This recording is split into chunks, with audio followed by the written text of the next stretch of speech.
Blog Talk Radio. People of the States United, welcome to the show, The Constitution Explained.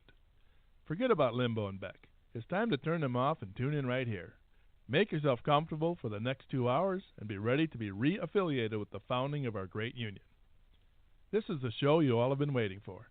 This is a show where you'll cast aside your indoctrination into the system of lies and relearn the construct of the Union of States as established and ratified in the year of 1789. I am your host, known only as Harry.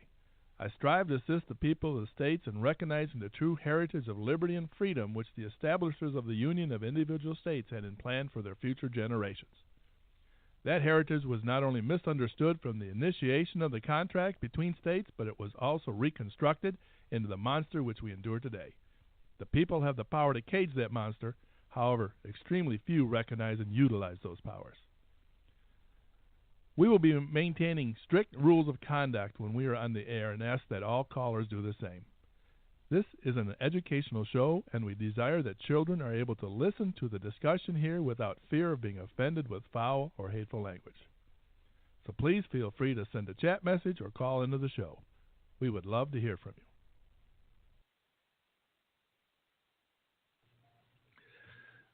Welcome to the show, everybody. If you are listening in, whether it's, again, as usual, as I say, if it's on live or whether you're listening to the recordings. We didn't put much of a show together for tonight. Sean's under the weather and just not up to it. Maybe he'll be on next week. We want him to share his vast knowledge of law and explain things. I even private messaged him something that has to do with law in general that I'm real fuzzy on. So hopefully he gets us all straightened out on that next week. I'm hoping he's ready for us next week. He just wasn't up to it tonight. I don't know if Paul has anything ready for us tonight. I'm going to start the show with a discussion I've had over and over and over on Facebook. And a lot of people, some of them are catching on, some just don't quite get it. And we're going to cover this in detail throughout teaching the Constitution established for the United States in 1789. The basic plan. I think first I'm going to go into touching on trying to get people to totally grasp the concept of Republican form of government. Republican form of government means that there is a constitution which the people have the lawful power to enforce upon that government.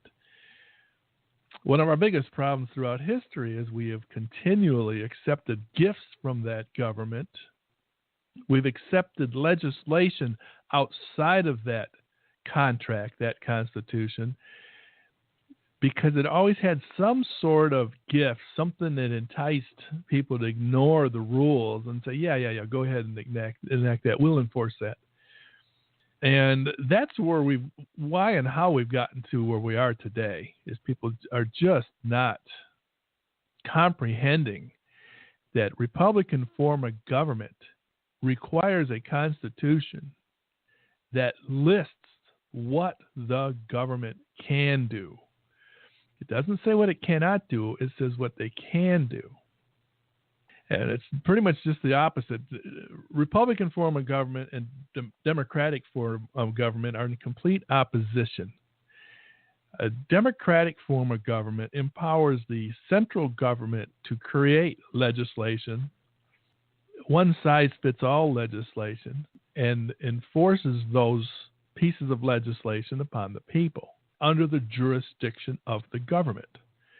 The opposite to that is Republican form of government, where we have a constitution that says this is what the government can do for, in the case of the U.S. Constitution, for the states. In the case of our state constitutions, it's for the communities. Under Republican form of government, no power is added to the central government to do anything without the benefactors and again, U.S. Constitution, the states, state constitution, the communities, adding a power. But those same entities have the lawful power to take away those added powers at any time they decide they've been abused, and they almost always get abused. In Republican form of government, the central government is under the jurisdiction of the other entity. Again, U.S. Constitution, the U.S.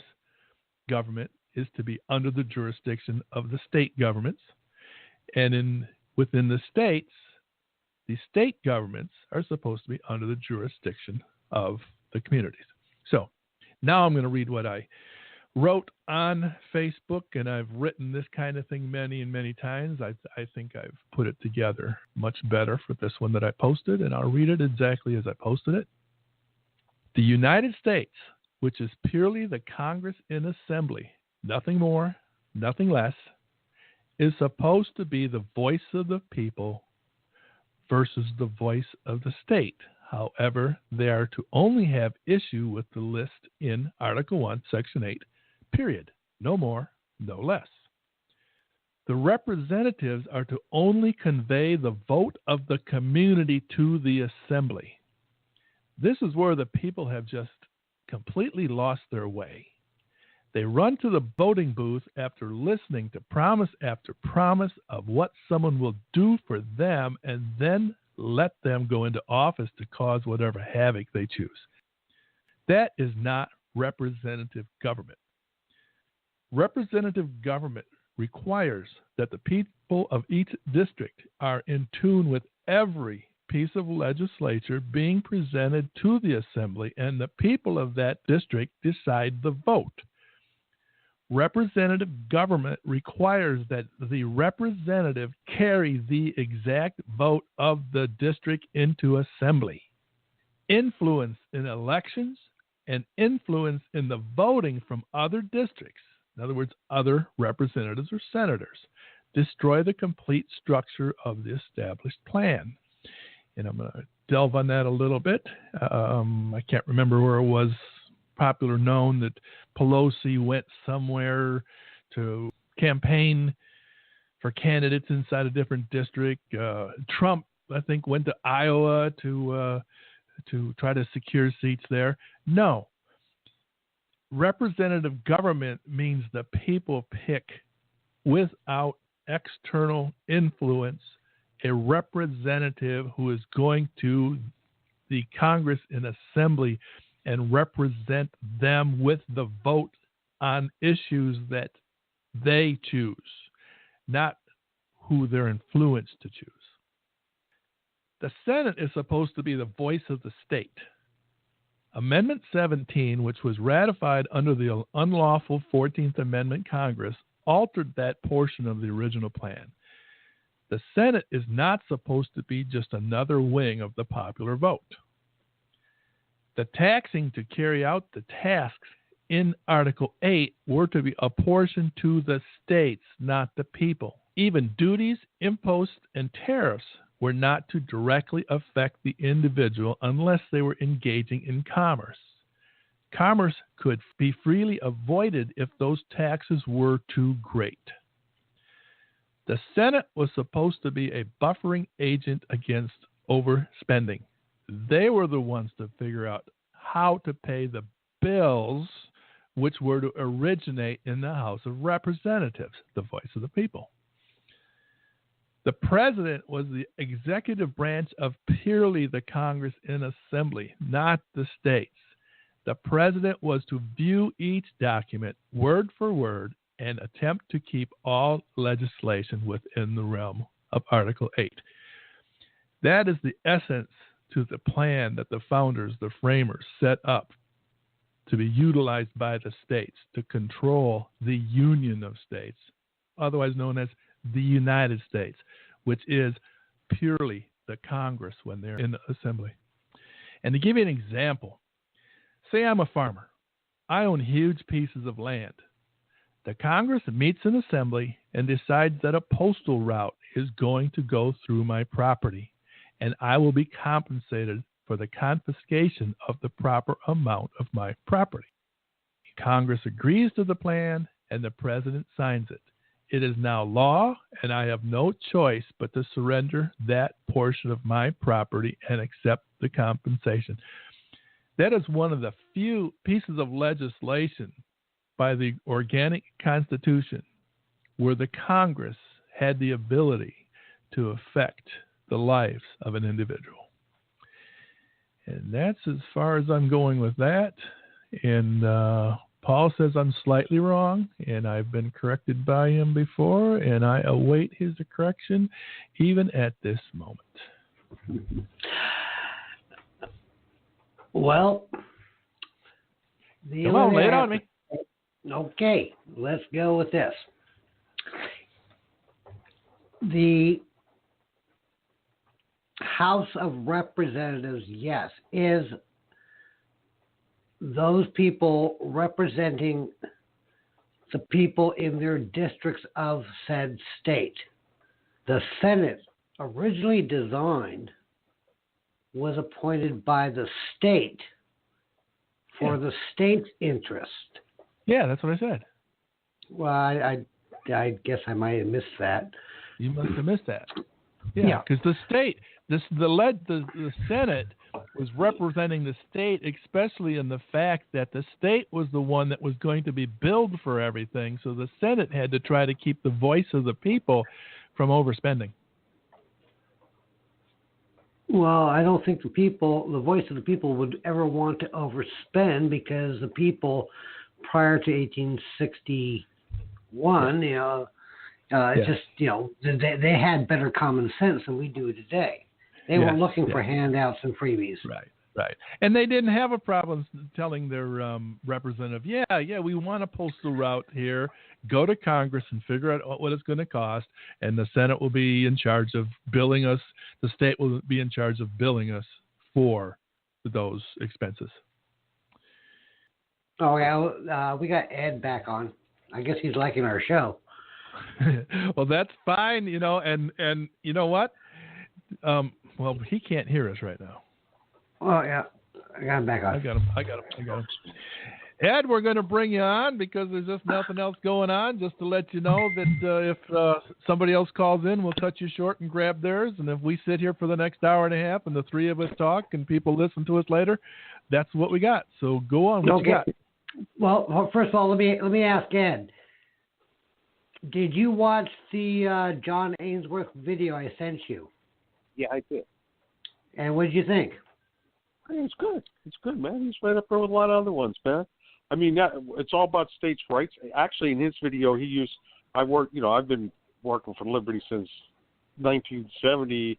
Get rid of the draft, impeach King Nixon, legalize marijuana. So, I mean, we're starting to move in the right direction. So the draft, I actually started in 1970 that we'd get pot legal before we got the draft on. But the draft ended up going first, which is unconstitutional. It's involuntary servitude. But basically, watching him is great because he's talking about bringing it back to states and local rights. And that's what it's about. Keep the powers local. And that's what Jefferson was about. He was all about, power local, where Hamilton was about centralized power. And, centralized power is Republicans and Democrats in D.C. and everything that they got going against us. I mean, and what he's saying, you can pinpoint. My pinpoint is that's why I go by anti-Fed. We should have never left the article. We should just revise the Articles of Confederations. And, I did a few other things, but I didn't like the executive branch or the judicial branch. And I still don't like the executive branch and the judicial branch.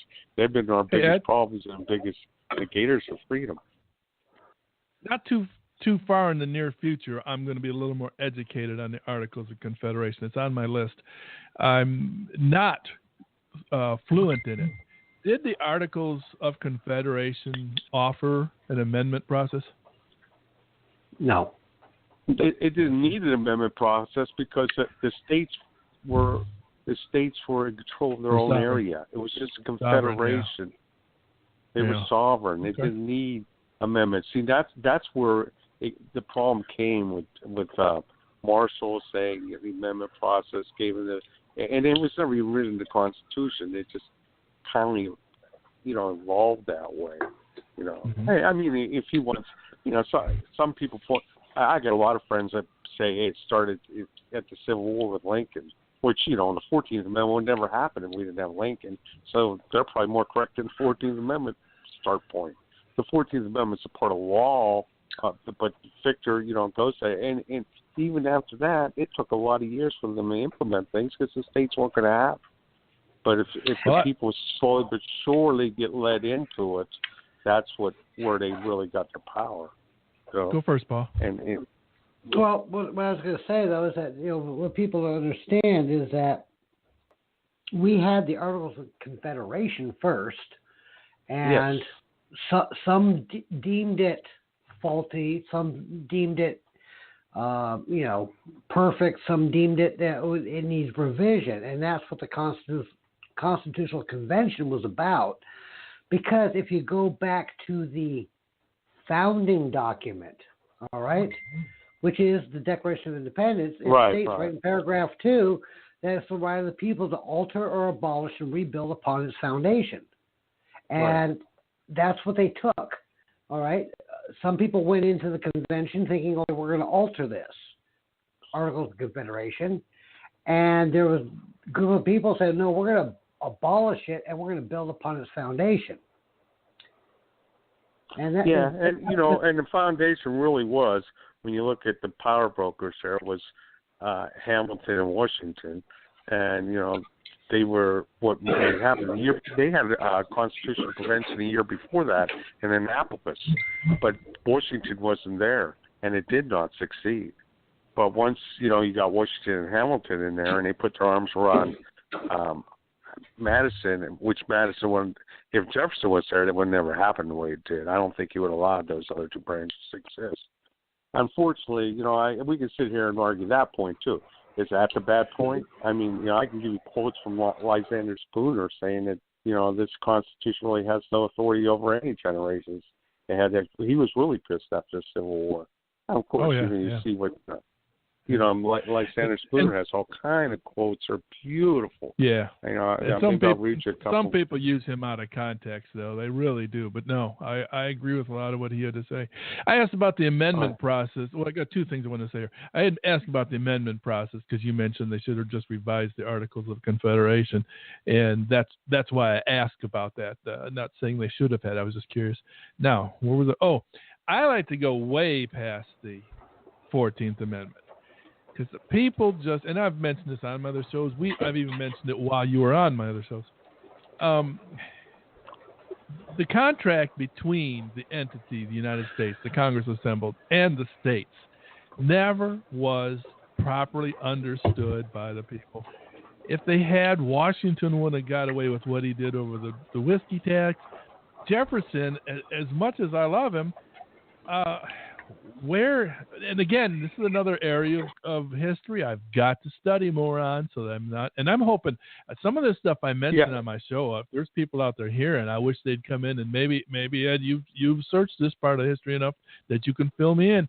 But Jefferson's purchase of Louisiana, now to my knowledge, after a war, he decided within a treaty that he was going to trade money owed to the states, because how did France owe the United States money if there wasn't money belonging to the states? He did not have the power to convert that loan into property. So, again, that's an area of history I haven't studied enough. So government's not perfect. It'll never be perfect. That's why it needs to be limited. And one thing I'll say about Jefferson, he kept it limited as much as he could. It's like, Alien Sedition Act from Adams. Yeah, Adams, right? Appalling. And the Whiskey Rebellion from Washington was appalling. Well, Jefferson, when he came in, and Adams wanted big chariots like the king to bring them in on horses with a big carriage, and when Jefferson walked in, he was for the common man all the way. Although, he had his, everybody has their dark sides and good sides, bad sides. But when you get down to the purchase of, I just finished reading a good book, and it gets into what you just asked, and it's called The Apostles of the Revolution. And the three main apostles of the revolution are. I haven't ordered that yet, but I've committed myself to getting that one and read it because of your recommendation. Yeah, the apostles of revolution, and in this, the three main guys are Paine, Jefferson, and Monroe.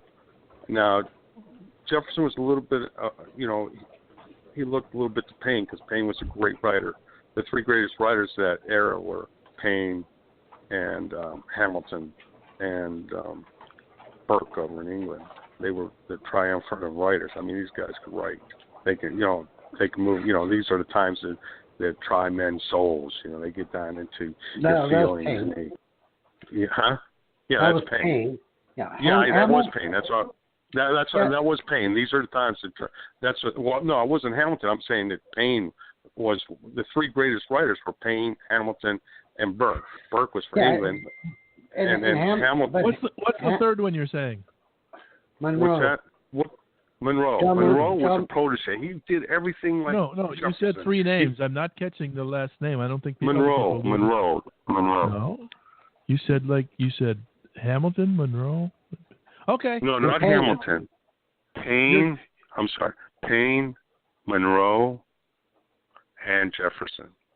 Those are the three guys. All three of these were for the people. They were for the people all the way. The phone must have gone garbled there for a second because that's not what it sounded like you said. Go ahead. Okay, but those are the three the book's about. When you get it, you'll see. And Paine, Monroe was Jefferson protege from an area right by, a friend of Jefferson's from an area by there, and it's he almost followed in his footsteps. They, in fact, all three of them were ministers to Paris.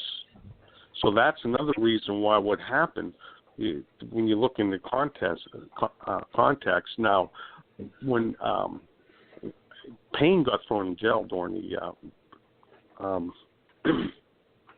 French Revolution, but before he got picked, before it got nasty, he just started when Jefferson left to come back and take his position as Secretary of State. He just left his position as minister. So it just started, and Paine, it got really nasty in the end, and everybody was chopping. Even Robespierre got his head chopped, and Paine almost lost his head, and he was pissed at Governor Morris because Governor Morris was the next guy that was over there from France, at our next envoy in France, and Governor Morris did very little to get Paine out. Governor Morris was more of an aristocrat. So the fight's always between the aristocrats and the ones who want people. Well, finally Governor Morris got called back, and they sent Monroe to France. So this is how the procession goes, And during the 1793 or 4, I think it was, they sent Monroe in there, and in Monroe got Paine released from prison. He spent almost a year in prison, but almost had his head chopped, but the jail cell was open because they chopped so many heads off at that time. It was ridiculous in that year period. They probably chopped 150 or 200 heads. I don't even know, maybe more. I'll have to look into that. I never really looked into that kind. It's kind of gruesome. But anyway, so what happened now is, since Monroe came to his aid, and when Paine, he stayed with Monroe the whole time, and Jefferson said, "Oh, don't worry, I still dig you a lot," and da. But Paine sent a letter to Washington, and Monroe accepted and read it. He says, "No, you can't send that." See, one thing that Paine and Monroe understood was Washington was like the hero of our nation. He was like, how Trump is to the Trumpicans or the Obamas or to the Obamanites. That's how, Trump can't do no wrong. Obama can't do no wrong. That's how America felt about George Washington. Only it was the whole country. There wasn't no division. So they knew their political career. So he didn't send that letter. But then, before he went back to the United States, Paine probably made a major mistake. Cost him in a lot of ways, but when he went back to the United States, because he was an honorary citizen, although he was born in England, only went there 6 months before he wrote his masterpiece. when he went back, he wrote an open letter to Washington, and he was just let in, told him about how he disregarded him, and nobody criticized Washington. It was just common knowledge, It's like, when I've been in England before, and I'd be at their bars, and I'd go, down with the Queen, and they'd all come up to me and put their hands on my shoulder. You all right, mate? Mate, you all right? Yeah, down with the Queen. But, they don't understand that, a lot of them. It's the same thing, with Washington, say he was almost like a king. He could have probably been king, because that's all people knew in those days. Yeah, and he had done a great job of leading the Continental Army, right? Army and everything like that, and defeating England. So that all that, it just means more than somebody picks up a pen and paper like Paine, or somebody and Jefferson. Jefferson, wrote the Declaration of Independence, and then Paine wrote the Common Sense, which was got everybody riled up, and Paine also donated all the money he had from that book to Washington's army. That's why he felt like, I gave you all for these people, all for the revolution, and you and Governor Morris let me sit there for 10 months. Well, within a month but even when Monroe got there, and he said, well, I got to see how things are going with the council and this, and it took him another month to get him out, but he finally got him out, and then he stayed there another year or two. Monroe did. Paine didn't want to come back, because Paine, when he wrote The Age of Reason, which is against the kings and queens, he almost got killed in England, because he started publishing the book and said, this is, blasphemy against the king. So he had to run, and he ran to Paris, and that's when the revolution came. But when he came back to America in 1802, he did meet with Jefferson on a number of occasions. It's not clear in the book, maybe 4, maybe 8, but they had dinners together, and he kept encouraging him. You must, and this was Paine's idea, in a way. Paine said to Jefferson, and Jefferson admired Paine. I mean, they were admirable of each other. They knew what they'd both been through, and Jefferson said, and all the old guards, they're pretty much gone now. So it's, a new time. And he just said, you must purchase Louisiana. What gives the French the right to own that anyways? Why do we want to have, you can almost look at it as a national security move. So you're saying, whatever you want to call it. But here's the hang on. You're saying Paine said that to Jefferson. Yes, Paine came into the White House and met with him, but Jefferson didn't want to meet too much with him, because, it would tarnish his reputation. Paine wasn't really viewed favorably at the time, although he did live out to 1808. He lived, I think he died in 1808, 1809, somewhere around there. He was like 70 when he died, 71. He died up in New York, but, like when he got in Jersey, like the young Federalists would throw snowballs and rocks at his carriage. After he did, people can't appreciate when people do good things.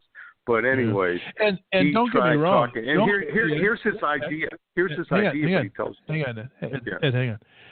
Don't get me wrong. I'm not saying the Louisiana Purchase was a bad thing.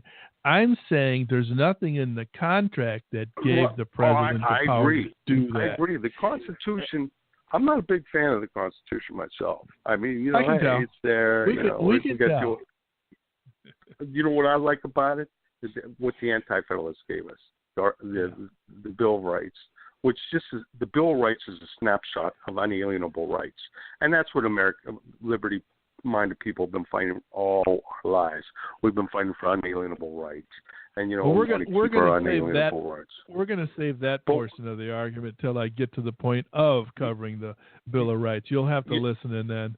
Yeah, that's good. But one thing here, I just want to bring up. So Paine's main thing, he was saying, Jefferson, if you buy this Louisiana Purchase, we can resettle all the blacks outside, all the slaves outside into this new territory, and let them go on their own way, and it would take care of the slavery problem. Huh. But man's greed wasn't going to let us take care of it. But it was, Paine's thinking for the people. And he Sure, didn't like sure. slavery. Jefferson didn't like slavery. But Yeah, he did. from Paine's mind, he's thinking, he knows what's going on. He knows Napoleon needs money. He's in debt and this and that. And that land over, he's only alive for one time. That land over there ain't doing him no good, is it? You know what I mean? It's like it might as well be a piece of a desert or something, And a lot of it was desert. But regardless of that, you filled me in a lot of information I didn't know about that time period. And I still want to learn more. Yeah, if you read that book, you'll learn a lot. That book really got a lot. I'm going to order it sometime soon. I committed myself to it. Yeah, that book. That's a pretty neat thing to know that Paine actually went and encouraged Jefferson to do the Louisiana Purchase. But his motive of the Louisiana Purchase wasn't a good deal. It was to emancipate the slaves, send them out there like the Trail of Tears. Mm-hmm. That's what his not position was. Like the Trail of Tears. Well, it's not like the Trail of Tears, but it would be. Relocate them. Relocate. Yeah. It wouldn't be. I mean, well, it might be like the Trail of Tears back in those days, It could have been. I mean, I'm not. He would hope. I think the attitude of the people being moved would have been different because the Indians that were being different. They were taken out of their land. It probably would have been. They would have probably been happy. Hey, we're going to have Jubilee. You're going to take. Right. Yeah, we're going to set you free. Half of us are going to die, but the half that lived are going to be free. Yeah. It's about what it would have been. But Paine had a good thought there, anyways. Paine was always thinking. He was an originator. He was, pretty good, and he even fought in our army. He actually picked up arms. He fought against British. So that's one thing about Paine. He was definitely a patriot right to the end. Other than he couldn't be because he wasn't born here, and he was really more of a revolutionary. He wanted to see things change for the people. He wanted to break that old mode of the. Or there's a book called The 5,000-Year Leap. You probably read that, right? I keep saying, I think I've got it. As I mentioned before, I'm a terrible reader, but I've committed myself to reading the. When you were just talking about, it's not coming to me. The Apostles of the Revolution. Apostles of the Revolution. Yeah, I've committed myself. I am getting that book and reading it. Because these three were really about the people. Well, Monroe more so. He was just an understudy. He wanted to be just like Jefferson. He thought, I'm going to be just like Jefferson. That's my mentor. That's the guy I want to be like.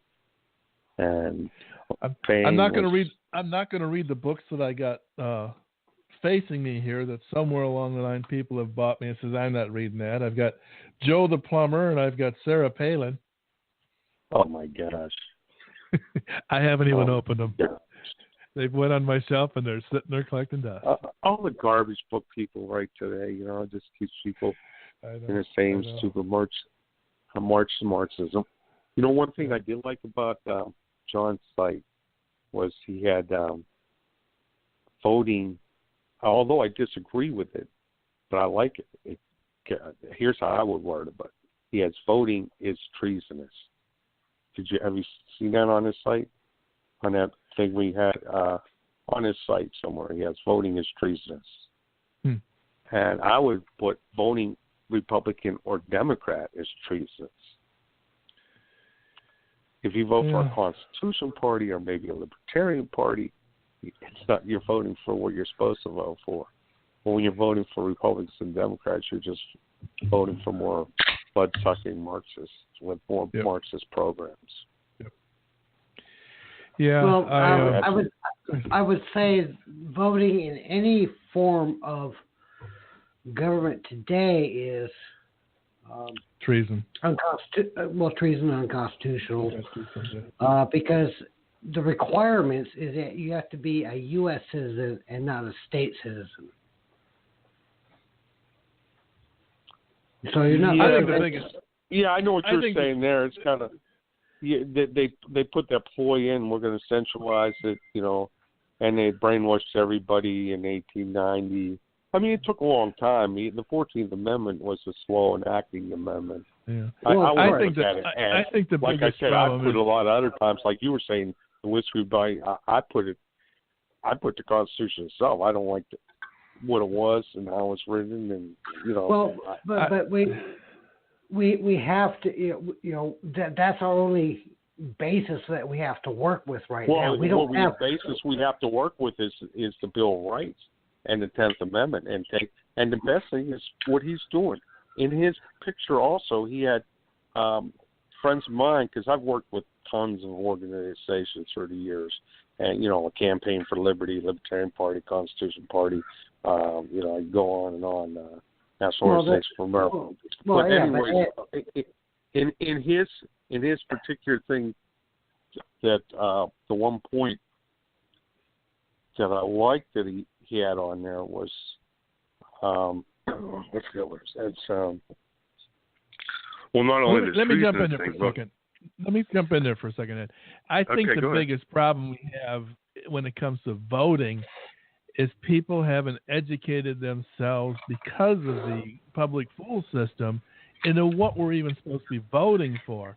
We're supposed to be voting for people that are going to represent it, just like I explained at the beginning of the show. Did you catch the very beginning of the show, what I read? I caught some about the representatives of states. Yeah. Right. Right. Yeah. So if we had a Congress for the United States that was only doing the things in Article 1, Section 8, would people even care whether they were voting? They wouldn't be paying that much attention. It wouldn't be eating up half of our life. Right. Well, but I know. What I have to say, even though we are looking at the Bill of Rights and we're looking at this and that and everything else, the first 10 amendments, known as the Bill of Rights, the 14th Amendment usurped all that. Took everybody out of that. It made us national citizens. I know. I know very well. There was a big movement. He just started, and there was in the late 1890s, right up to the where the militia movements were before the Fifth Day and all that. In that era there, man, I'm very familiar with the individual sovereignty movement. And the individual sovereignty movement, they were all anti-14th Amendment, man. He was the first one that said that. I mean, believe me, I know. I met a lot of individual sovereigns that are anti-14th Amendment, and they're basically. Okay, hold on, Ed. Okay, first of all, I don't want to be using this sovereign terminology because today it's corrupted. What year? I think that the individual sovereign here in our country, it's we the people. It's we the individual sovereigns. Okay. Now we're going to get into another area that I was wanting to talk about tonight. Is this term "we the people"? Because everybody reads the first three words of the preamble of the Constitution, and this is what I was going to go into when we do the preamble show, Harry. Yes, I know. It says we, everybody's running around. We the people. We the people. We the people. Of what? What are you the people? I understand that. I understand what you're saying. As an anti-federalist, I didn't want to. I can argue against it very well because I didn't want the Constitution ratified. I wanted to stay under Articles of Confederation because I'd rather go back to that. And by taking over your state, it's a good way. Let Paul finish. Go ahead. If you read the preamble, it says "we people of the United States." They're talking about your representatives in Congress assembled. All right. If you look at your state constitution, it says "we the people of the state of Connecticut." We the people of the state of Utah. We the people of the. I mean, everybody's running around going, "We the people." What? You the people of Mars? What are you the people of? You know what? You sound just like Patrick Henry, because Patrick Henry, when he saw that, Patrick Henry refused to go to the Constitutional Convention. He says, "I smell a rat." He did not want to go there. He didn't want it to happen. But he knew that Hamilton was going to be there with Washington. And when he was handed that Constitution, and Washington took it to him, nobody wanted to take it, so Washington took it himself. And he was such a speed reader because he was such the greatest orator at the time. When he read that Constitution, he read it, looked at Washington, handed it back, and said, "It's worse than I thought." No, And then when he got into debating in a debate to try to shut this Constitution down, he said, he said it's what we the people what of Mars or this? No, he didn't say Mars. He says it shouldn't be we the people. It should be we the states. And that's what I've got Morris's notes in his diary of why he said we the people of the United States. And Madison backed him up on that. Yeah. Madison backed up. Madison was in anybody's back pocket. But no, because he was a writer. He was a good writer. No, because if you read the whole preamble, it's we the people of the United States in order for a more perfect union. All right, now, okay, are we gonna do a preamble show right now? Because in order to more no. I mean, we don't have to. Well, let's get into this. In order to form a more perfect union. Okay. So basically, they're saying the union is already established, correct? Right. And where do you find that form of union? Well, then you got to go back to the AOC, Articles of Confederation. That's where it was established. To ensure tranquility, prosperity, and the peace and happiness. I don't have the exact wording up in front of me right now. A lot of people pass up that word to promote. They don't comprehend that the rest of the Constitution was the tool that the Congress was to use to promote those things. Right, but see what they're establishing is that, or what they're stating is that the AOC had faults and defects in it, and they were trying to. And this Constitution doesn't have any. I mean, it went to war and almost killed 15% of the population, butchered, murdered, and burnt their cattle. Ed. What we're trying to do is a step-by-step process here from the very beginning of the foundation, and step by step. We don't need to jump ahead, 100 years and this and that. Yeah. It's like, let's get to the root. All right, just like Azor said, we need to go to the root of the problem. All right, and he found the root of the problem during the 1860s, but there was the establishment under the Declaration of Independence that the right of the people have to form their own governments, plural. Right. All right. Right. And of those states.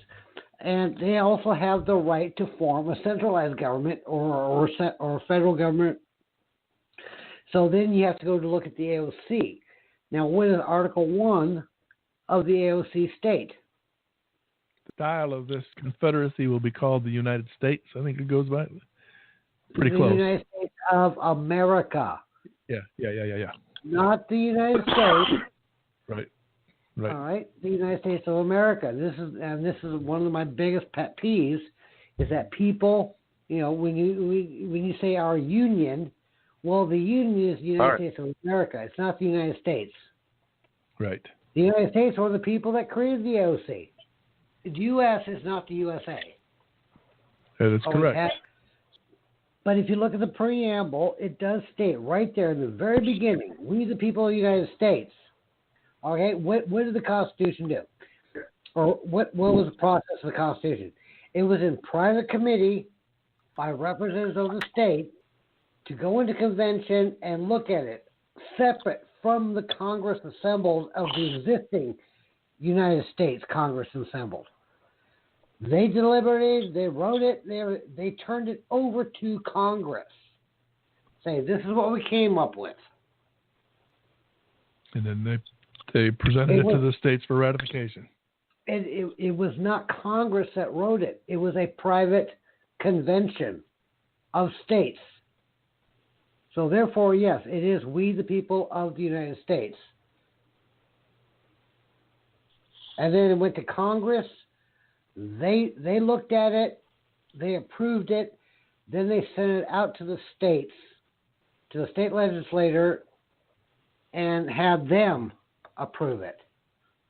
And this is then where all the deliberations came in of, okay, well, now the states have it.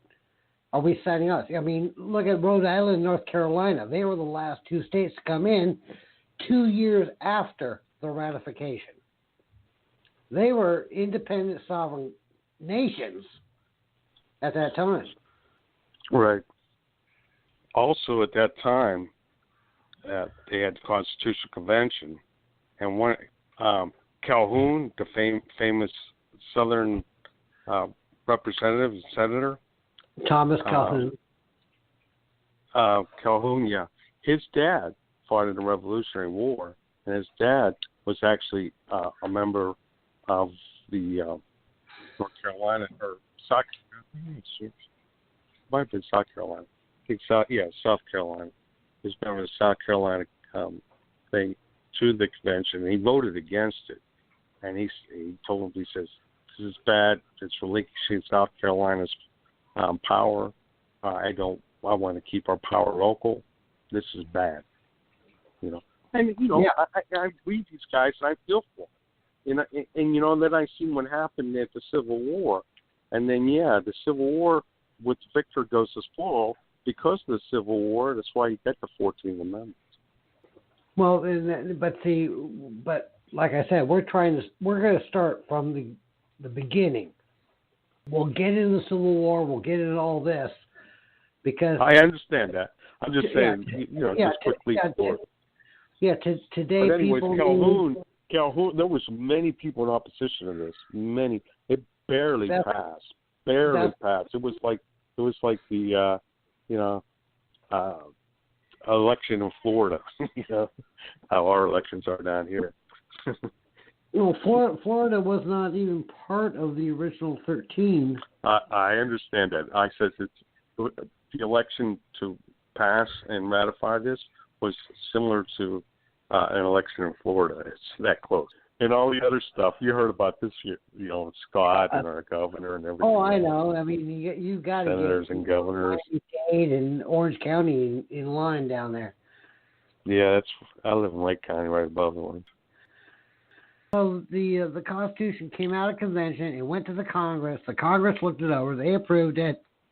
It was sent to the states, and then the states said, "Well, where is the protection for our people in this?"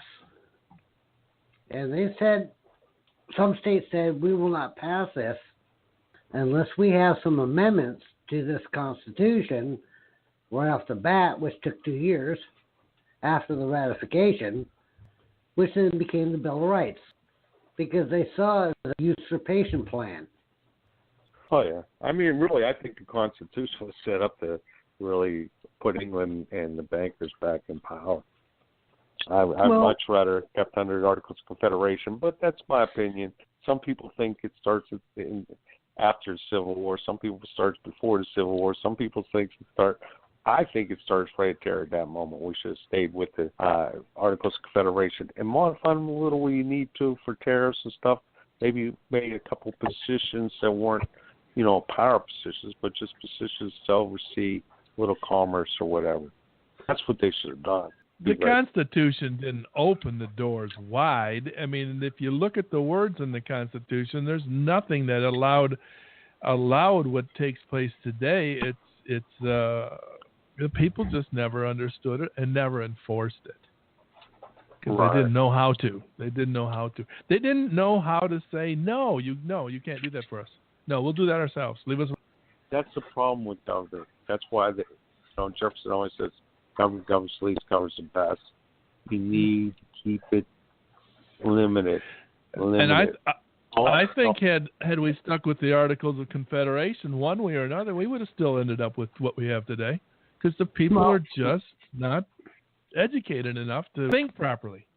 Yeah, and that's plus with all this new, all the new people we're taking on, and that's the same thing. They use these mass immigrations, of the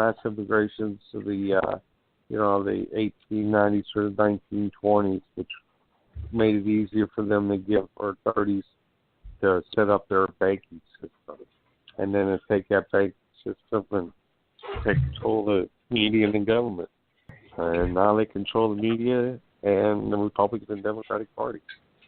Getting back to John real quick, because I got to see that video on John's video.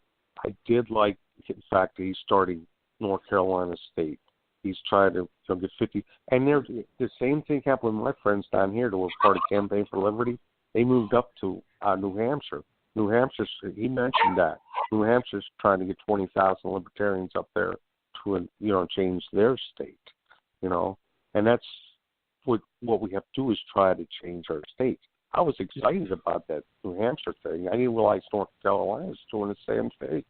But that's, actually, Ed, North Carolina has been in process, has done it since 1993. It's been in operation since 1993. John's been in operation since then? Yeah. Well, I didn't know that. What's funny is, I guess he's working more on the state level because I haven't heard about that movement, but maybe he's working more on the state level, which is probably the right thing to do. What New Hampshire did was try to encourage people from Florida and other places to move into their state and take over the state. I'm personal friends with John, and we talked about the New Hampshire situation. They're a little misguided. I'm in Texas. Harry came down to Texas. We all met John because we've already drafted our new declaration, and we're following the North Carolina process here. We've already got provisional government. We've got delegates in place, and we're ready to finalize our paperwork. That's good. There's another movement out there that's a lot like that, only from a different basis. Because really, to me, it comes down to two words: Torah's rule. We got to make people realize that for anybody to be convicted of anything, you need a Torah 12 over $20. So that's a good thing that if I understood the importance of Torahs, they were all lawyers. They knew the importance of that get the opinion of any kind of crime or anything. And we can outlaw bad law, too, that way. And that's a great thing. So George basically rule. It's good to have. The National Liberty Alliance is another group.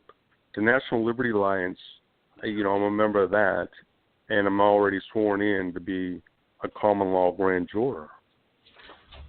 So this is another way people are thinking of taking it back that we're doing here in Florida. And there's a bunch of, if you go to NLA, National Liberty Alliance, another way we're trying to take it back is to have our common law jurors in place, regular ones, not just bought and paid for ones by the system, but volunteers. If you look into it, they'll get you back onto, and just like FIJA, FIJA and National Liberty Alliance, they kind of work together, and it's about reinstating people's understanding of how the Tory process works, and we can veto bad laws for the Tory vote. No, I want to jump in there. I mean, I've followed NLA before. Here's the biggest issue that I have, not with NLA and not with any other group, from following and understanding the history of the United States of America and what some of these groups are trying to do. Sure, you can fight the concept from without, but what America's Ready is doing is that they're establishing or reestablishing the states. Yeah, I hear what you're doing. And I mean, that's the same project that your project, and he even used, the Free State project. Now they're more of a national advertising. But here's the thing: you have to establish a state government under your original content. And if you get up there and you take over with the type of state government you want, then you establish your state government. If you put enough people in there and they say, hey, this state has no war on drugs, and we're not allowing federal troops into our state, we are going to defend our state. There'll be battles. Ed, let me finish. Yeah. All right? But right now, is that you got a bunch of 14th Amendment citizens looking for a solution without understanding the problem. You've got a bunch of 14th Amendment citizens willing to go do whatever they do, and then they've got this magic silver bullet paperwork. They think it's going to save them. What we're doing step by step. We're doing, we're establishing our Constitution, reestablishing our 1874 Constitution. No, 1864 Constitution of Texas. We're bringing it forward because that's when the usurpation happened. We are writing oaths of allegiance and signing them so that we can get them certified. You see, it's not going to happen anytime soon. Of course, it's not going to happen anytime soon, but at least we're establishing a record. Yeah, you establish a record, and that's what the National Liberty Alliance is trying to do by putting common law grand juries out there. They're trying to establish a record, and they're getting some implemented. I'm not going to they should sign up for your state if they're in your state. You should get on there and network. Of course, but I mean, but if you look programs, there's lots of ideas. I understand what you're saying, but also if we get to the point where somebody like what I like about the Libertarians' idea is New Hampshire's not a highly populated, encourage enough Libertarians to get in there, and they are always pretty much a free market state as it is. Maybe they can do some things that are, conducive to liberty in their state that forces the government to come down on them. We could say, see how the federal government's bad? See how it's usurped its power?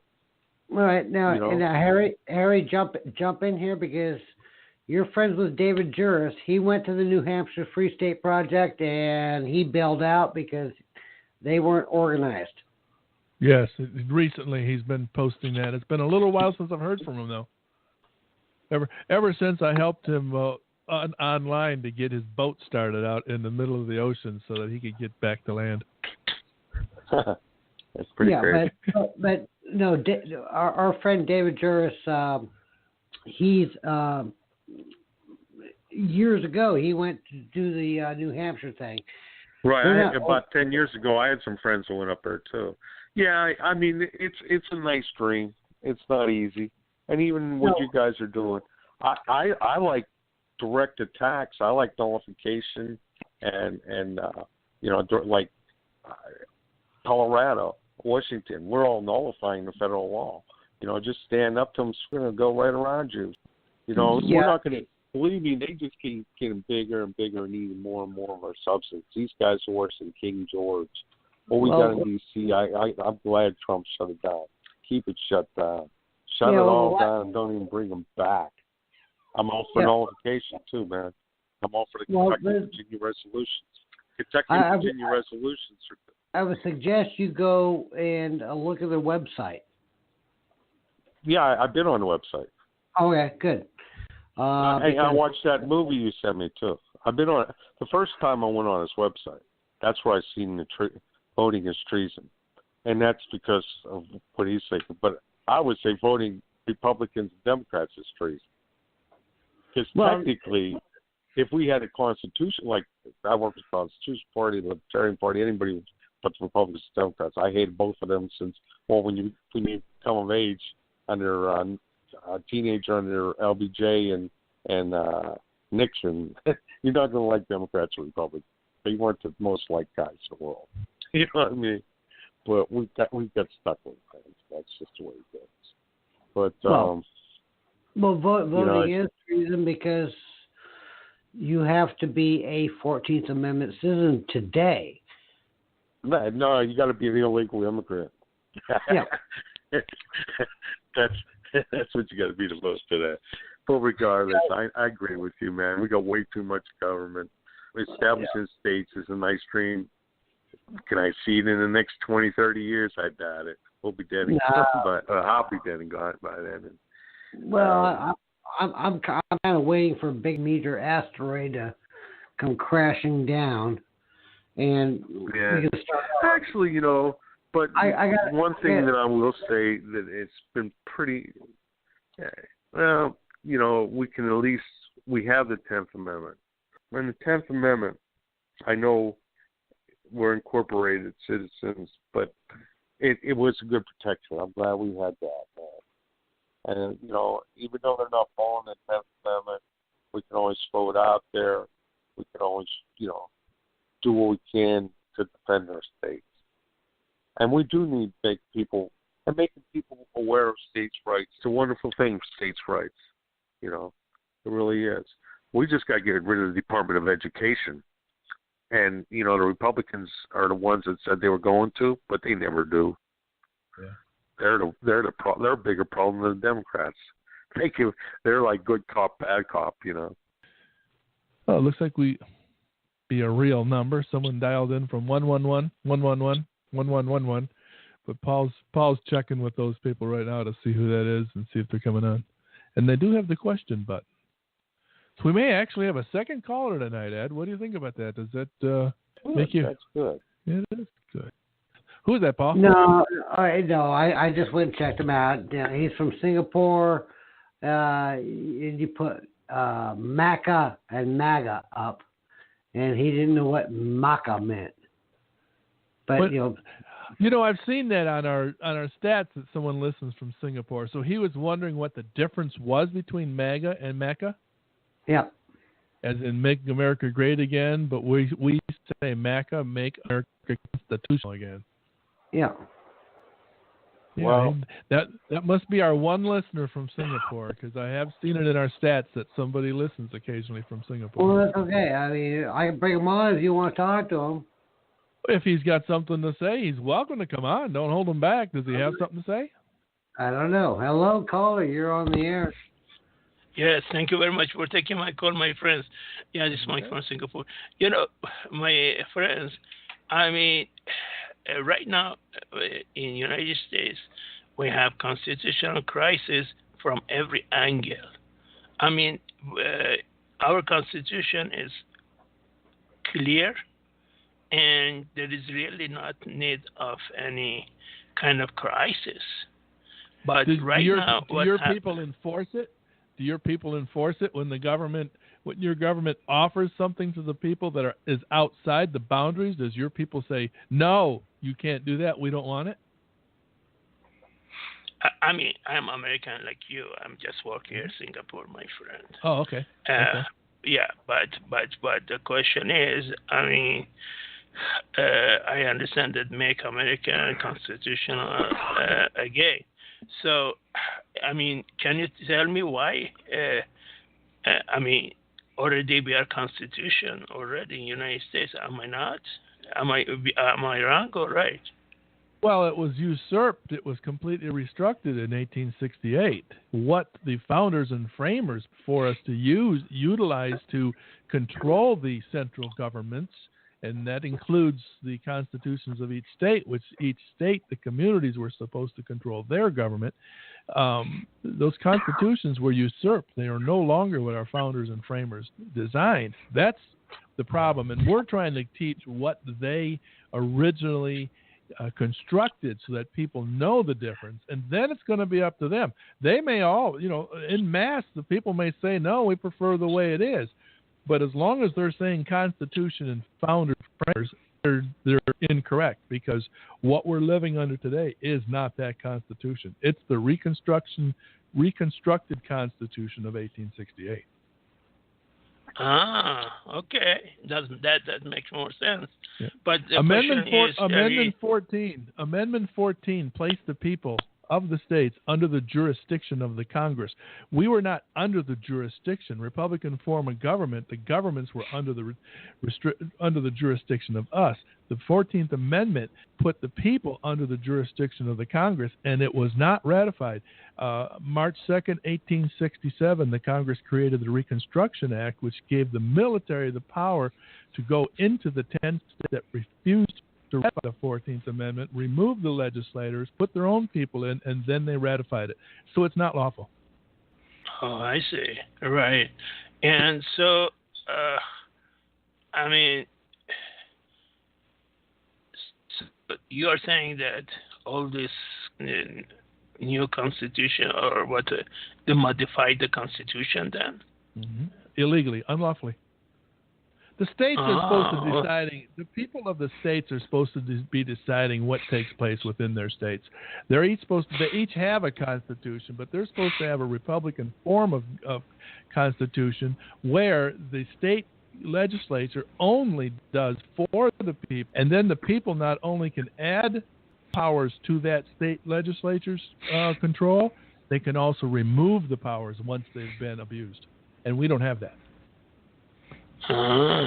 Okay, it does make sense to me now what you're saying, and about the MAGA and about Make America Great Again. So, I mean, what's your opinion is about that? How can we make America great again? By education. By education. Yeah. An educated populace is the cornerstone of liberty. That's a saying of our founding fathers. Yeah. Okay. If I may say, sure. Good. A lot of the newspaper articles. I'm a researcher. I like to go back in time and look at what was being said, and in a lot of the newspapers that I've read in the 1860s, during the Civil War, and just slightly post-Civil War. With the Reconstruction Acts, and I don't know, Mike, if you've researched any of those, is that the sentiment of the people just after the Civil War with an overbearing radical Republican Congress were yelling for the Constitution to be restored as it was and not what they were trying to impose.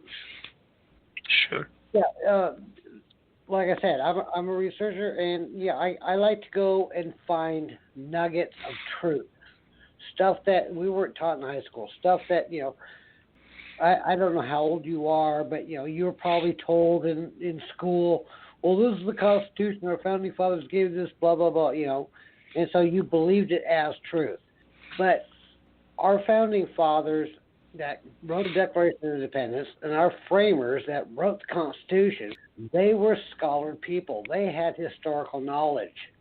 And they took all the best parts of everything to put it together to give us something that they thought was something that we as a free people could stand. And apparently we lost that. I mean, that's the hyperbole of Franklin coming out of the convention saying, we gave you a republic if you can keep it. Well, apparently we didn't keep it because now we're a democracy. I don't know if he actually said those words or not, but that's. But let me ask you: is that okay that President Trump banned 7 Muslim nations to come to the United States, and then while Saudi Arabia is a terrorist #1 nation? Well, and Khashoggi, whenever you put gas in your country, my country, United States, when you put the gas, it's so cheap. Say thank you, Jamal Khashoggi. Go ahead, please. No. First of all, you said my country, United States. Okay, that's wrong. Yes, that's. Your country is not the United States. So where is my country? Well, where were you born?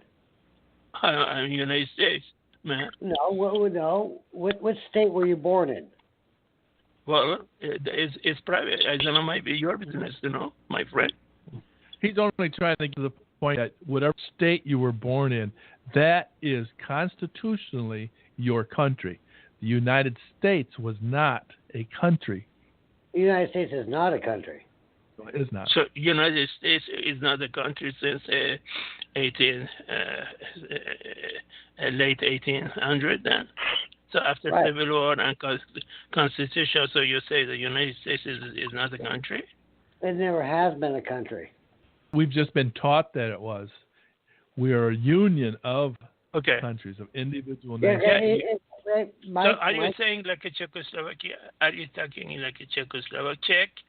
Slovakia. So are you saying that we are like that? Each state should be equal to any other country you say as far as their standing, their sovereignty. Mike, let me ask a question. The European Union, all right? Britain, France, Germany, Czechoslovakia, France, Spain, Italy, Greece.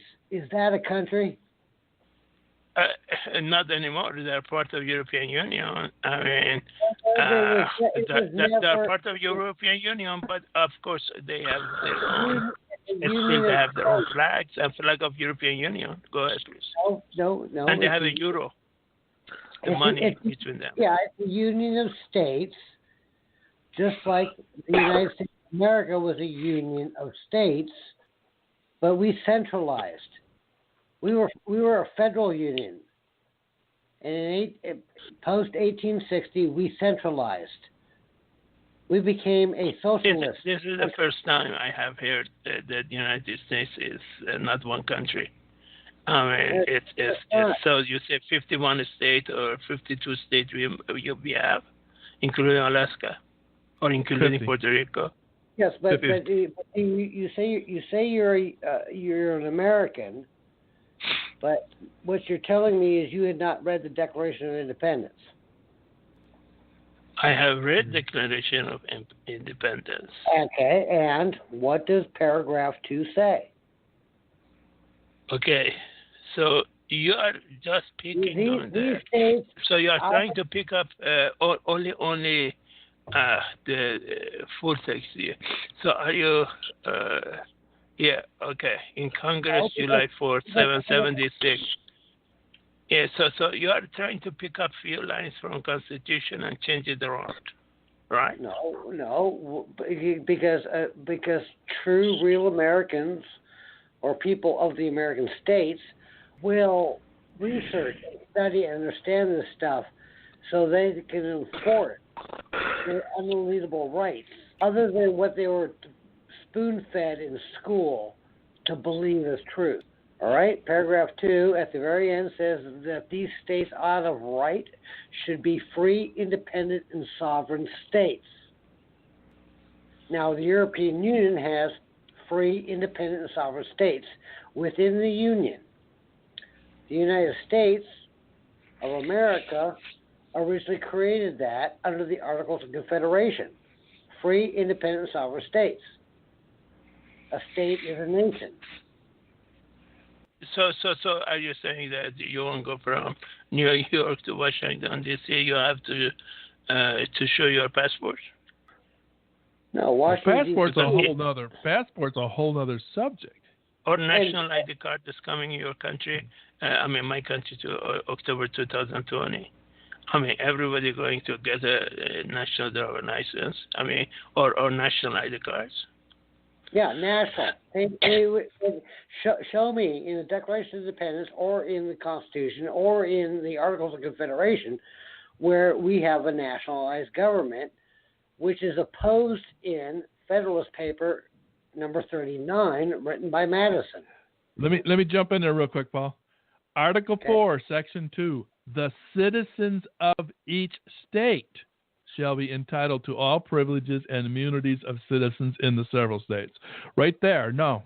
From one state within the Union to another, from one nation in the Union to another nation in the Union, you did not need to show your papers.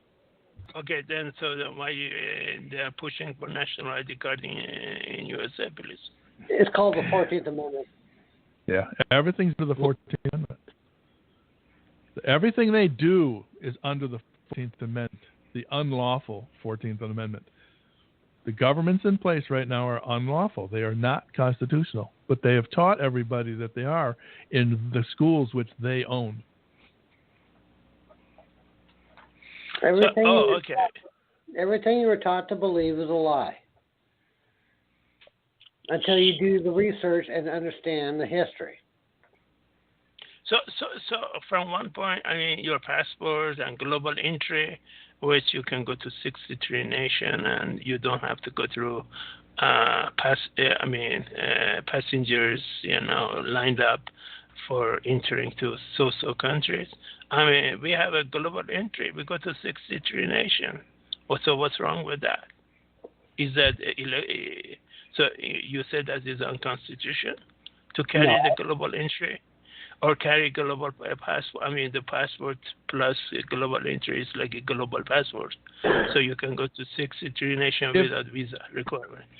If we return the Union of Nations into what it was originally designed, where we were all separate nations, would those 63 countries from that point refuse our entry if we came without a U.S. Issued passport? Would they say no? Are we worried about the passport right now, or are we worried about what our actual nationality is? Right? I'm a Texan, all right. Okay. In membership with the United States, because I've got the full protection of the United States behind me as a Texan in Union of States. I'm not a U.S. citizen under the protection of Congress. So what you call yourself then? Texan,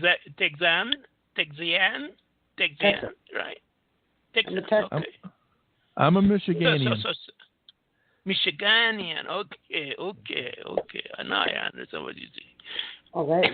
Now, hold on.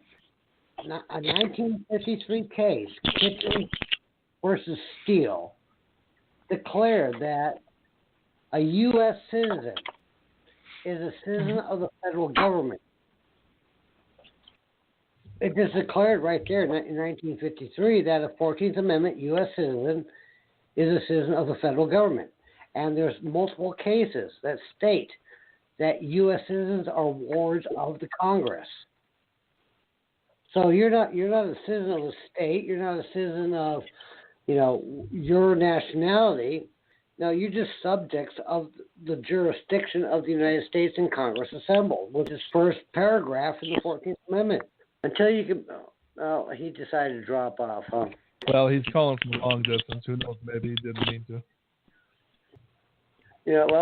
Okay, so Ed, you still there? Yeah, man. What's up? Oh, I don't know. I don't know if you heard all that. You guys did a good job with him. He needs to understand we're like the European Union. When he said that, that's we're the same way.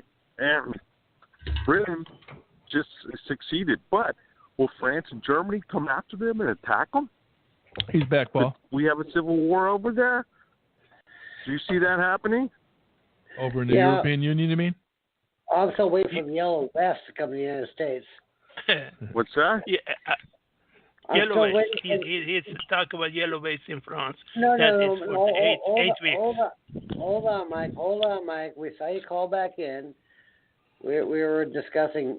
Ed, I just said I'm waiting for the Yellow Vest to come to the United States. The Yellow Vest. That would be nice. That's what we need to do. I had somebody, a Trump. I lived supporter. through the protest years, man, and that's what we need. We need liberty. I had somebody that posted, somebody that was talking 1 second of supporting Trump, and then the next second was talking about the yellow vest thing, and I asked her, so are your yellow vests going to have MAGA on it? And I don't. She never responded. So, of course, Yellow Vest is in Australia, too, Canada, too. We have it in France for the 8 weeks. They brought the Prime Minister Macron, Emmanuel Macron, into paralysis now. I mean, even they got a lot of motorcyclists for themselves now. Now they own police motorcycle too. The police escape unless they bring mercenaries in Europe, France, and paid or bring Saudi Arabian troops inside the France. Then they are going to kill all the yellow vest people. Otherwise, yellow vest people are going to win very, very soon. And you know that. Because they are going to bring troops from where? From Sudan from the countries that are thirsty to the blood of the freedom in Europe and USA. When martial law calls, he's going to call a state of martial law very soon, Emmanuel. You know that. Well, first of all, the people will not allow martial law to happen. And if we look at history, World War I started, the people of the United States didn't want anything to do with it. They want, that was Europe's war. That was, stuff happening over there. We wanted to isolate. We wanted to be, that's your problem, all right? And it was the Maine explosion that happened down in the Caribbean that was purported to be, act of terror. So it dragged the United States into war in 1917. And that's what governments do. They bring people in because people are expendable. People reproduce. People, just do because we believe in what we're being told. And it's until we wake up and say, hey, enough is enough. I don't care what's happening in Sudan right now. I don't care what's happening, all over the world because it's not my problem. It's that problem. It's not my problem to fix the Federal Reserve. It's not my problem to fix this or fix that. Maybe we can work on those things if we fix our problem first. That's right. It's not our problem to go fix the evils of the world. But we were brought into all these conflicts time after time after time. The explosion of the Maine down in Cuba, the explosion of the Lusitania, the sinking of the Titanic, the Gulf of Tonkin, this and that, Pearl Harbor. Those were all false flags to suck us in. And the historical documents are there if people actually go and read them. So Gulf of Tonkin is another false flag too? Yes. The Gulf of Tonkin was a false flag. Yes. So 911 is also a false flag. I mean, you mean United States government come and attack its own infrastructures? Yes. Well, the big thing there is there was never a proper investigation. That scrap metal was scooped up, and I believe it was shipped off to China for recycling. Every aircraft crash that ever takes place, they take that airplane, every piece, and they take it somewhere and they investigate it over with a fine-tooth comb. That was not done. We don't know who did it. We can point our fingers and do theories all along. We don't know what happened, and we probably never will because the evidence was removed. So are you saying Israeli did it too? Israel was a co-conspirator with it? No, I don't point fingers. We're not pointing fingers. We're just looking at the evidence. All right? And which is gone. The evidence is not there for us to look at. All right. Now, I mean, Mike, what do you know about Building 7? Yeah, Building 7, well, it was, because of the force of the other towers came down, so it was, almost going to fall down and fall apart. Okay. So it came down in free fall. Well, as a result of a reaction, if you have any action has a reaction, any reaction has an action. So, you cannot apply Newtonian principles to that. All right. So, I mean, if you want me to talk conspiracy theories, yes, I can say that those were brought down by the same method as the other buildings. Do you want me to say that? Hours later, a reaction creates a reaction. Hours later, so it came down to free fall speed. Well, in an earthquake, we see that some homes are standing, some homes are, each structures are different. So that building came down in free fall action. They didn't have time to go into that building and study where to put explosive. Hey, it's on fire. We better bring it down, which is what the narrative is. That building came down in free fall action, which means way before 9/11. Those explosives were already in that building. They couldn't have got them in there to bring that building down like that within a few hours. It's impossible. It takes weeks. So again, so you're saying the U.S. government did that, right? I don't know. The evidence was removed before it was investigated. We don't know. Or bad elements in the U.S. government did it. Are you saying that? Possibly. There has to be somebody on our soil that had something to do with it. And if you ask me, don't look at anything else but who ordered the immediate removal of the evidence. That's where you start. Yeah. So is it George W. Bush? You're saying that George W. Bush did it? I don't know. And he was sitting in... Was he the one that gave the order? We cannot point a finger at anybody that actually did it. But the facts and the evidence suggest that it's not what we were told. Yeah, it's not something that's self-evident. All right, we see the video from what we were shown. We hear the narrative of what the reporters are saying, and it's processed in our minds. But then if we take a step back and say, wait a minute, let me look at this again in my own time, in my own reality of what I know to be true, and to understand physics and to understand this and everything else. I mean, we're all believing the narrative, or we're listening to the narrative while watching the pictures. Turn the audio off and just watch the reactions of what the buildings are doing. All right, that's not normal. They don't come straight down.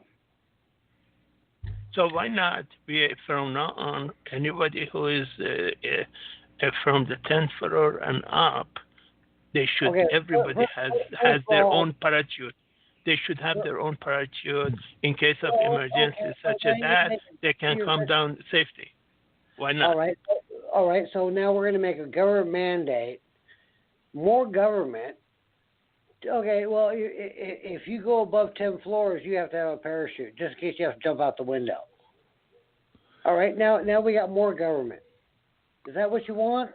You'd have to put each one of those people through training, too. So that I mean, if you want, this will never happen again, and then we say this person did, that person did, until that time, at least those people could be survived easily. Come on.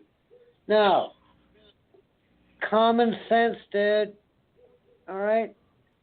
If the building is properly built, it will stand up. That building was properly built.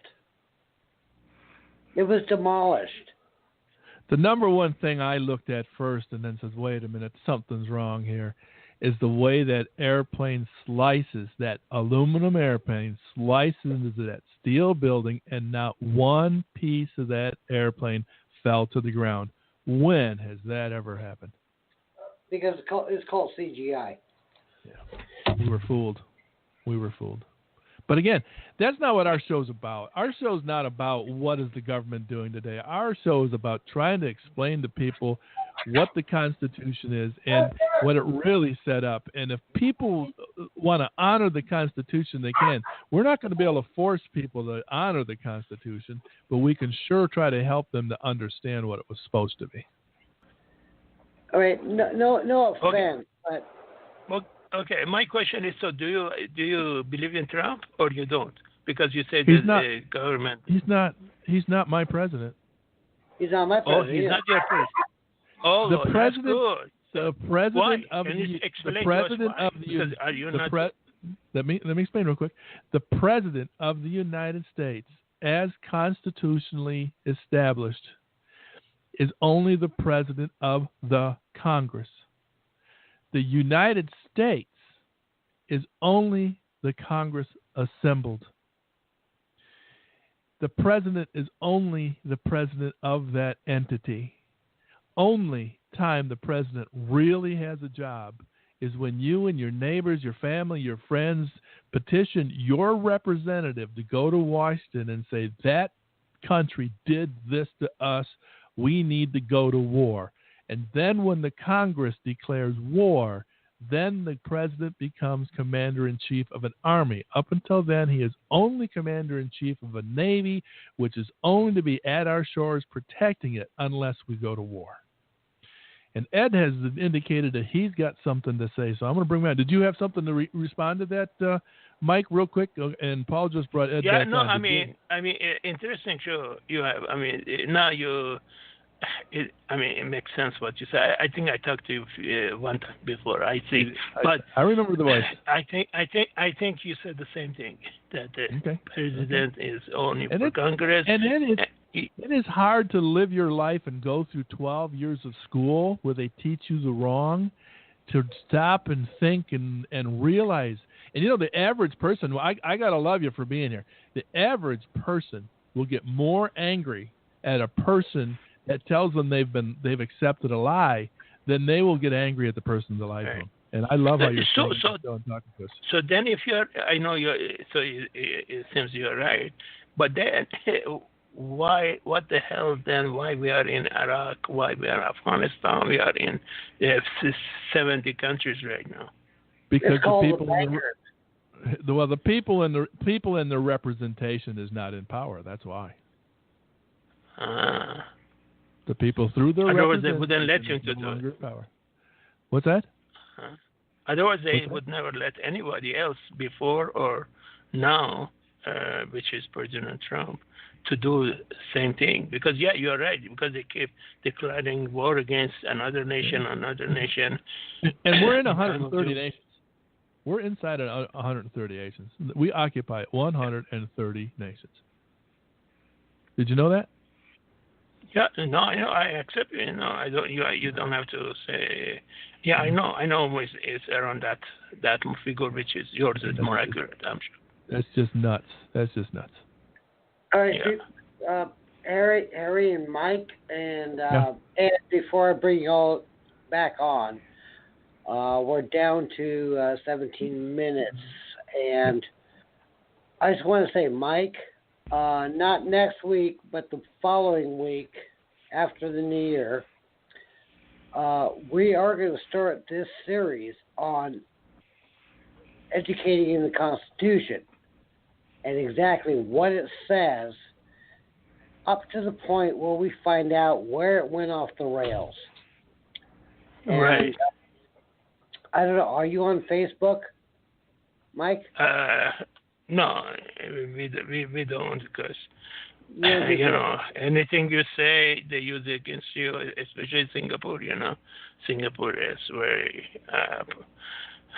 they check you if you have Facebook, everything. I mean, no, we don't. You don't want to get caned? Because we don't share, because we don't want to lose our jobs. Let's put it. You don't want to get caned? Right. Wasn't it Singapore that caned that kid 1 year about 20 years ago? Exactly. Yeah, you're right. But we can talk in BTR, no problem. But I mean, it's still, but you have to be smart, Nothing like living in an oppressive country. Right. All right. Give me some time to think about this, and I'll find a way that we can communicate so that we can give you some information and some documents and things in literature to read. I think I found some, or 14th Amendment and 14th Amendment to U.S. Constitution right now. Yeah, I will find it. You can research that. Yeah, research it, because then at least it will be my own time, and it's my I see it, not you tell me to see the same thing. See, that's the difference. And then how did you find it? Did you just do a search on BTR Politico to find us? I mean, do you see our page where you can click on follow and you can actually go listen to the shows later if you miss one of our? Yeah. We can do. Cool. We have that access to it. Yeah. Cool. Yeah, starting with the 9th at least. If you don't go back and listen to the older shows, start with the 9th at least. Once you see him there, listen to him. Paul's going to take from there, and then the following week I'll be on the articles. All right, so Mike, we're gonna put you on hold for a minute because I know Ed wants to talk. Okay, no, that's Imagine fine. that. I let you guys go. Thank you, Ed. Thank you. Thank you, Mike, for your input. I appreciate you until next time. And I listened through the BTR right now from the background. Thanks. Okay? Thank you very much, sir. God bless you all. Same, right back at you. All right, Ed, what you got for us? Ed, you have the last 10 minutes of the show. I don't. I'll take 5 minutes and then you guys can do your sign off. But yeah, this proves that here's a highly educated man wants to learn more about the country, but nobody realized this before the Civil War. The Civil War changed everything. The Civil War gave us the 14th Amendment. Without Civil War, you would have never been able to pass that. And it just country changed. And a lot of the book writers that I watch, contemporary pro-big government writers, always say, that was her second revolution. It's just got all the people free. It's got everybody incorporated under freedom. And then, it's going to be hard to change that mindset. You can go back to change the others where, and more people they bring in from Mexico and everywhere else. It's going to be hard to change that mindset because everybody, very few people, maybe not 1 in 100, can say, what's the difference, what else you can tell you what the 14th Amendment is, let alone, and that's why I always said, even, one of my friends really started pounding on it back in the 80s. It's like, what, 14th Amendment? That mess caused all this big government? It's like, what? They'd say, yeah, the 14th's the worst, But I'm like, I don't know. It's like, I'm still for yellow shirt. I think that's the way, because I don't think we can get by them any other way. Yeah, I really don't. Are you going to put MAGA on that yellow shirt? No. I'm teasing. But, like I said, I commented that to somebody who mentioned yellow shirts, and then they stopped talking to me. Yeah, I don't care. I just that's what anybody says. I can handle any speech. The most honestly, it's most terrible. Just and don't get me wrong with my objectives. I'm at the age, and I'm married to someone from another country, and we'll probably retire there. I'm at the age where I'm not going to have to put up with this much longer. Where's your wife from? Costa Rica? No, Philippines. Philippines? Yeah, that's way on the other side of the world. Yeah, 12 hours? Yeah. That's a long. In fact, she bought a piece of property over there. We're going to start building here in about 8 years. So I really There's a lot of unrest over there, but.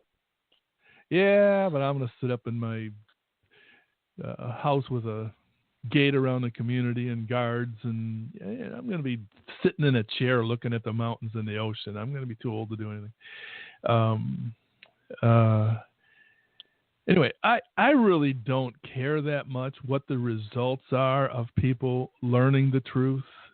I'm more, my main object is to get people to accept what the truth is and stop talking about the Bill of Rights as they exist today and the government as it exists today. And the founders and framers were so smart.